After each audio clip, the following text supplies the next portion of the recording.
Boring versus exciting investing.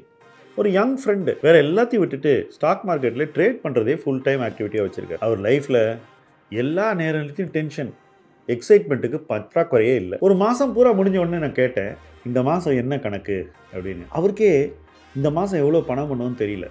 ஆனால் நேத்திக்கு நல்லா இருந்தது, முந்தா நேத்தி நல்லா இருந்தது, நல்லா பண்ணதெல்லாம் ஞாபகம் வச்சுருக்காரு. நல்லா பண்ணாதது நினைவில் இல்லை. கணக்கு பார்க்காம எக்ஸைட்மெண்ட்டுக்காக நிறைய பேர் இன்வெஸ்ட் பண்ணுறாங்க. ஆக்சுவலாக ட்ரேட் பண்ணுறாங்க, ஸ்பெக்குலேட் பண்ணுறாங்க. அதுவும் எப்படி கிட்டத்தட்ட அதை ஒரு சூதாட்டம் அப்படின்னு சொல்கிற அளவுக்கு ஸ்பெக்குலேட் பண்ணுறாங்க. பணத்தை வச்சுக்கிட்டு இது மாதிரி நடந்தால் என்ன ஆகும்? பணம் நம்மளை விட்டு போயிடும். பணம் நம்மளை விட்டு போயிட்டா என்ன பண்ண முடியும்? ஒன்றும் பண்ண முடியாது. திருப்பி அந்த பணத்தை விட்ட இடத்துலையே பிடிக்க முடியுமா அப்படின்னு கேட்டால் ரொம்ப கஷ்டம். ஸோ எக்ஸைட்மெண்ட்டுக்கு ஒரு விலை இருக்குங்க. அதை ஒவ்வொருத்தரும் மைண்டில் வச்சுக்கோங்க.